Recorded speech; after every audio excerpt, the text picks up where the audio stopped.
Ryan, what in the world are you doing to our studio clocks? I am saving us some time, trying to get ahead of this TikTok ban. What are you talking about? So I'm hearing about this TikTok ban, right? And I start panicking, thinking the government's got something against clocks. So I am trying to fix all the clocks in the studio before they get banned.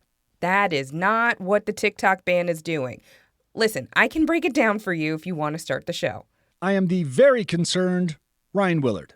And I'm Pamela Kirkland. It's Thursday, May 9th. This is the 10 News. 10, 9, 8, 7, 6, 5, 4, 3, 2, 1. Okay, so if the TikTok ban doesn't mean clocks, then it must have something to do with TikTok, the social media app. Pam, remind me, why would the U.S. government want to ban a social media app? I mean, don't the senators like learning random dances and funny memes? Well, some of them might. But Ryan, the U.S. government has been talking about banning TikTok for a while now, and it looks like it might actually happen. See, TikTok is owned by a company based in China, and some people are worried that the Chinese government could get access to information from people who use TikTok. So Congress approved a plan that would give TikTok owners about a year to sell the app to somebody else. If they don't sell it, then TikTok might get banned in the U.S.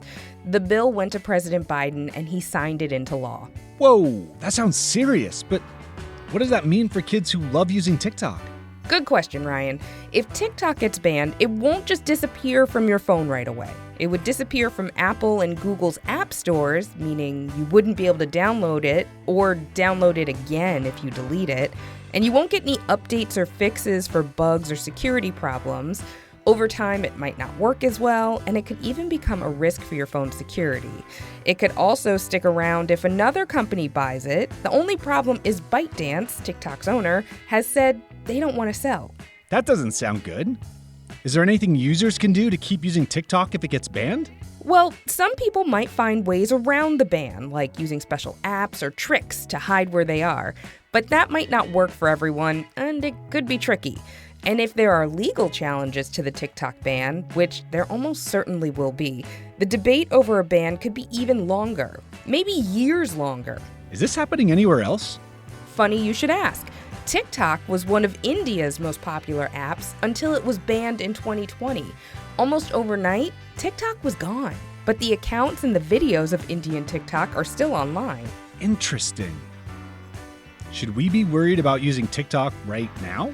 It's always good to be careful about what you share online, no matter what app you're using. Some people are worried that TikTok could share information about its users with the Chinese government, but TikTok says it hasn't done that and won't do it in the future. Just remember to be smart about what you post and who you talk to online, and you should be okay. Thanks, Pamela. Now, I've got to get back to these clocks.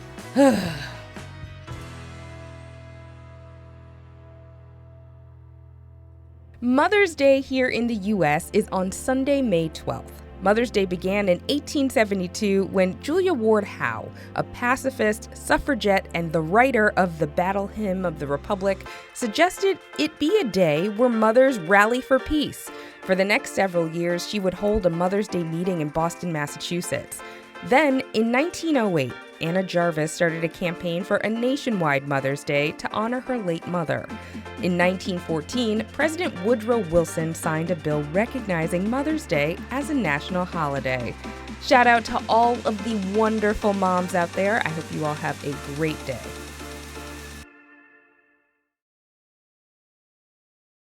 Yo, Ryan, what are you getting your mom for Mother's Day? Oh man, I forgot that was coming up. I have this cool cause shirt I could give her. It's drippening. I don't think you're using that word right. My mom said drippening too, and I was like, Mom, please stop. What if, for Mother's Day, we define the latest slang so our mothers can understand us? Oh, my mom would love that, but your slang's pretty mid. Like medieval? Nope, not medieval. All right, Rye, all the moms out there and any other grown-ups listening, I'm going to break down what kids are saying in 2024.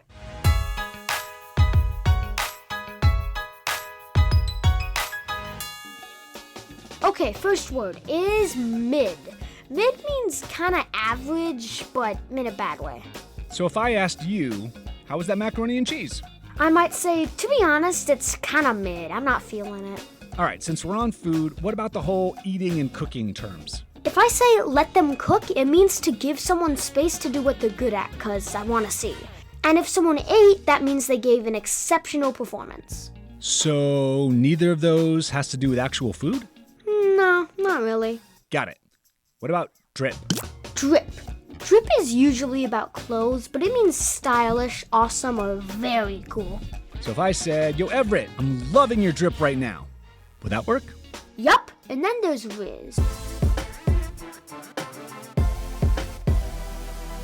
which is short for charismatic. It means to have smooth game, and a rizzler is someone who has a lot of rizz. So I'd say Ryan Reynolds has a lot of rizz. He is a rizzler. No cap. No cap? Like Tracy Kaplan? No, Tracy Kaplan is cap with a K. When it's cap with a C, it's a lie. So when I say no cap, it means no lie. I haven't played enough video games today. No cap. Perfect. If you haven't played enough video games, you should pull up. I can't do a pull-up. My arm strength is pretty mid. If I tell you to pull up, it's an invite, or it means you're arriving. Got it. I think I know some gamer terms. A dub or a W is a win. An L is a loss. An op is an opponent or an enemy. Sus means suspicious. And if something is S tier, that means special tier, something that's better than almost everything else. Low key, I'm a little shook. That's a good thing, right? Yeah, shook means surprised. I'm surprised you knew all those. What about gas and slaps and hitting different? If something is gas, it's cool or dope. And if something slaps, it means it's good.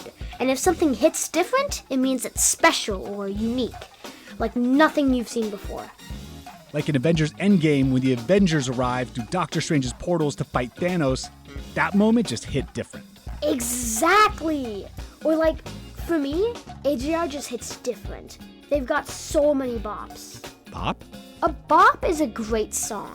I think you're good, right? You passed the vibe check and understood the assignment. Wait, are we doing homework right now?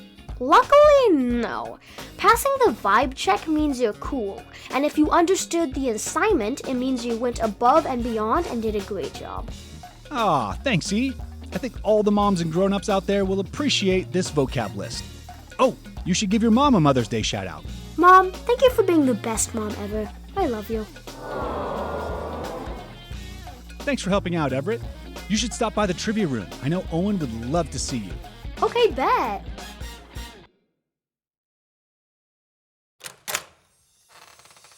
Welcome to the trivia room. Oh, Diggity, my man, what's good? What up, Everett? Lots, little, all at the same time. Yeah, I needed to get away from the grown-ups for a minute, you know? Why do you think I'm always in here? Want to do some trivia? Okay, bet. What is going on here?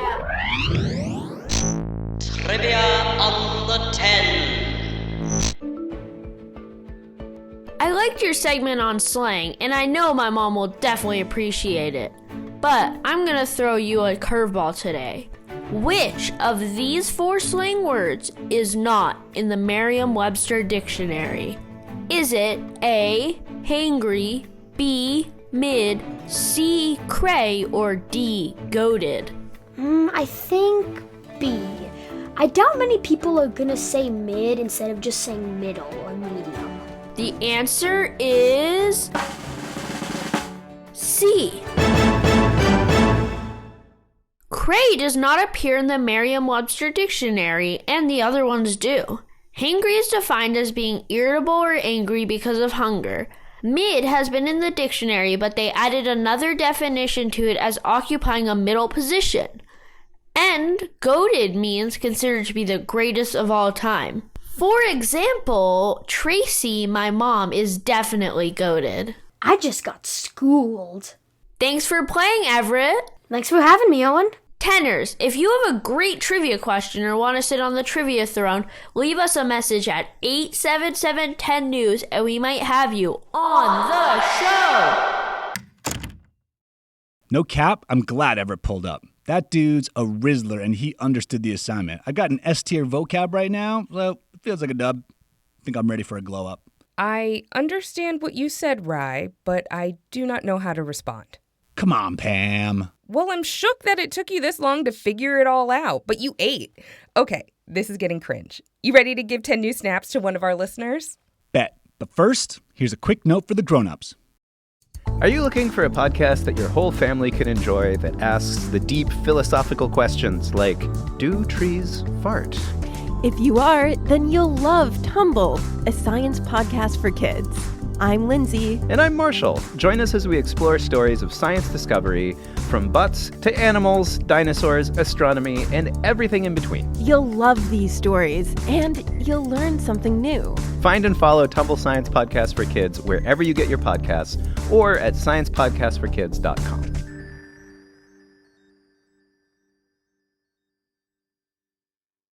Have you ever wished that you had a direct line to your pediatrician to ask all the questions that constantly crop up while parenting? We sure have.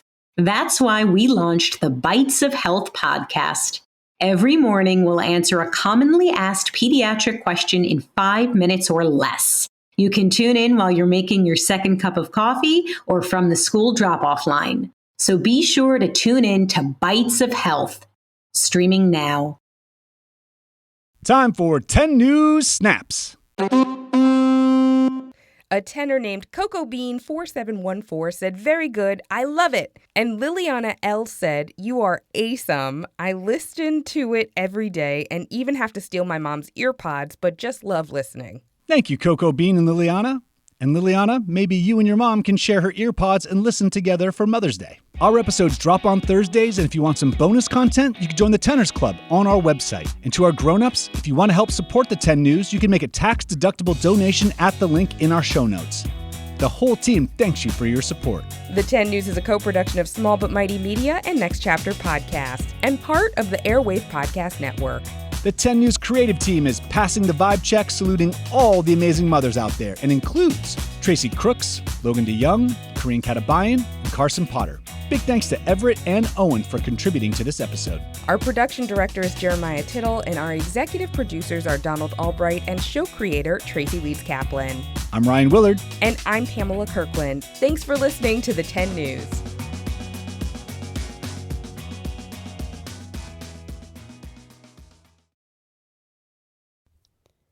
Hi, friends. Are you looking for a new podcast? Maybe something you can share with your littles? Something that has some storytelling in it? Well, then look no further. We have Storytime with Philip and Mommy, where my son and I sit and discuss all the great books that you might love while we read them. So, Little Golden Books, Berenstain Bears, and even the new classics like Bluey. We sit down, we read, we discuss, and we have so much fun doing it. Come and join us. Subscribe wherever you get your podcasts. Have you ever wondered who the Mary was from Bloody Mary? If the Loch Ness Monster was real, or if Ouija boards actually worked?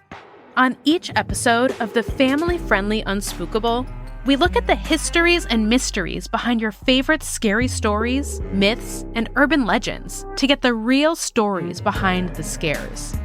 Want to solve your next mystery? Find and follow Unspookable now wherever you get your